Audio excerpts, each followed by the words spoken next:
Hi, everybody. This is Saad.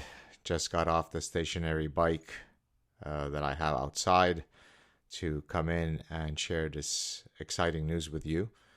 Uh, in the forthcoming book that will be released on July 25th, The Sad Truth About Happiness, 8 Secrets for Leading the Good Life, please go out and pre order it now. It really matters for the bestseller lists. So support those that are protecting the minds of your children.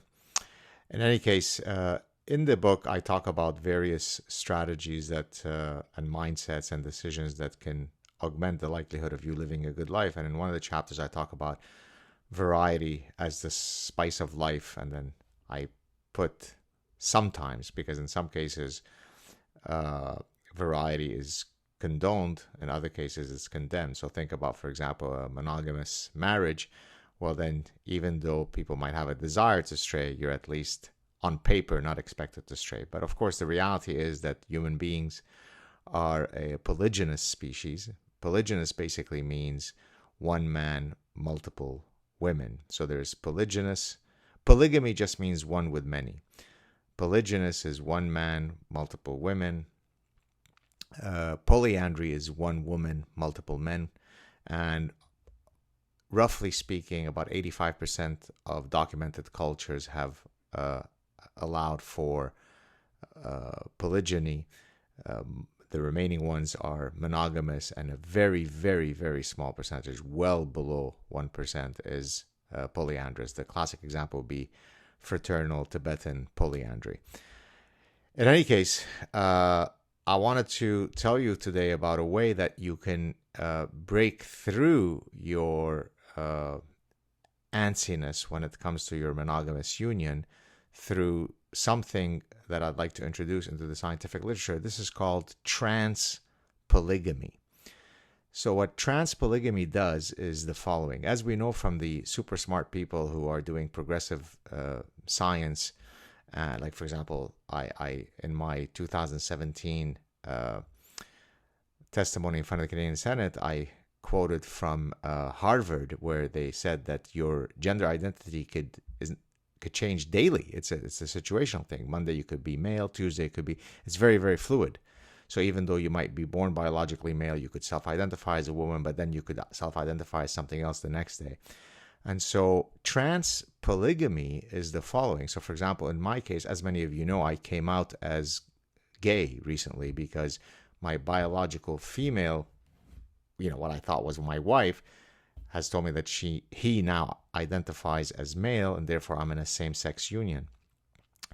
I've also told you about transgenderism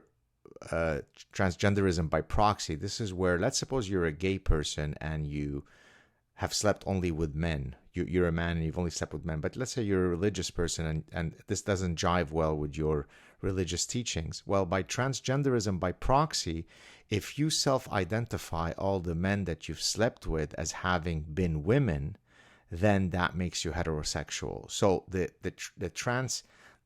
magic wand of the trans prefix doesn't only apply to your identity, it applies to the identity of the people you're sleeping with. But again, today what I'd like to announce to you, I'm very, very excited about this because it stands on very solid, progressive scientific ground, is that let's suppose, for example, I know that there are 873 genders and that's just settled science, but let's suppose we restricted it just for combinatorial purposes down to 4. So you could be male, you could be female, you could be non-binary, or you could be two-spirited, okay? Well, so I could be any of those 4 possibilities on any given day, and we know that that can change. My husband, who's a biological female, could be any of those 4 things. And so you're talking about 16 possible mating arrangements, right? So I can be male, and my husband could be a female. My husband could be male. My husband could be non-binary, or my husband could be two-spirited. So there's basically 4 squared possibilities, if I remember my combinatorial math. So even if you are within the confines of a supposed monogamous union, by recognizing that we are all very fluid in our both biological sex and our gender orientations, because we know this because Harvard said so, and all of my super smart USC audience members who came to my USC talk, who were very disturbed by the fact that I said things that were very controversial, like only women can bear children, only women menstruate. One audience member actually thought that that kind of hate speech should be regulated by the government. So we know that, by the way, I'm not being sarcastic here. This is literally true. Literally true that this happened. So now by TransPolygamy, even if you're in a monogamous union, if you recognize that you could have one of 4 gender identities, that means you could be having sex in 16 different mating arrangements. So that could introduce some much needed spice into the bedroom. So tonight, for example, I'm self-identifying as two-spirit, but I don't know what my husband will be. So I might, as a two-spirited person, sleep with a woman. I might sleep with a man. I might sleep with a non-binary person or a two-spirited person. This is settled science.